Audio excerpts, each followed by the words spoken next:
നമ്മൾ ഇപ്പം ഡിസ്കസ് ചെയ്യുന്ന പാർട്ടും നമുക്ക് സെർവ് ചെയ്യാൻ പറ്റുന്ന കാര്യങ്ങളും അങ്ങനെ ഒരു കോൺസെപ്റ്റിലാണ് ഇൻറ്റഗ്രേറ്റഡ് മാർക്കറ്റിംഗ്.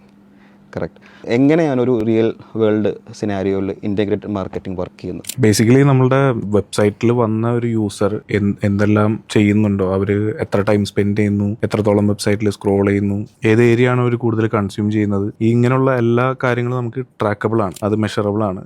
നമുക്ക് അനലറ്റിക്സ് ആയാലും സെർച്ച് കൺസോൾ ആയാലും കംപ്ലീറ്റ്ലി നമ്മളെ വെബ്സൈറ്റിൽ വരുന്ന ട്രാഫിക് ആയാലും എല്ലാം നമുക്ക് പ്രോപ്പർ ആയിട്ടുള്ള ഒരു ട്രാക്കിംഗ് സിസ്റ്റം ഇംപ്ലിമെന്റ് ചെയ്തിട്ടുള്ള ഒരു വെബ്സൈറ്റ് ആണെങ്കിൽ നമ്മളെ വെബ്സൈറ്റിൽ വരുന്ന യൂസേഴ്സ്, നമ്മളെ കസ്റ്റമേഴ്സ്, അവരെ നമുക്ക് പിന്നീട് റീമാർക്കറ്റ് ചെയ്യാൻ പറ്റും. ടാർഗറ്റഡ് ആയിട്ട് പിന്നീട് നമുക്ക് ക്യാമ്പയിൻസ് ചെയ്യാൻ പറ്റും.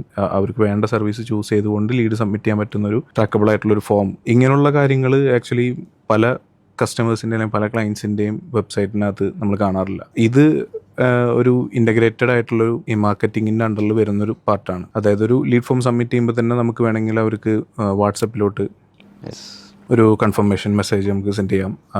ഇപ്പോൾ വീണ്ടും പുതിയൊരു പ്ലാറ്റ്ഫോം വീണ്ടും കുറെ ബിൽഡായി. ഇപ്പോൾ നമ്മൾ ബ്രാൻഡ് പറഞ്ഞു, പ്ലാറ്റ്ഫോംസ് പറഞ്ഞു, പിന്നെ വെബ്സൈറ്റ് ആയി, ഇനി വാട്സപ്പ് അല്ലേ? ഇനി എനിക്ക് തോന്നുന്നു വാട്സപ്പ് കൂടെ CRM എന്ന് പറയുന്ന മറ്റൊരു ഇതിൻ്റെ ഇടയ്ക്ക് നിൽക്കുന്ന ഒരു ഭാഗങ്ങളുണ്ട്. സോ ബേസിക്കലി ഇതാണ് ഇൻ്റഗ്രേറ്റഡ് മാർക്കറ്റിംഗ്.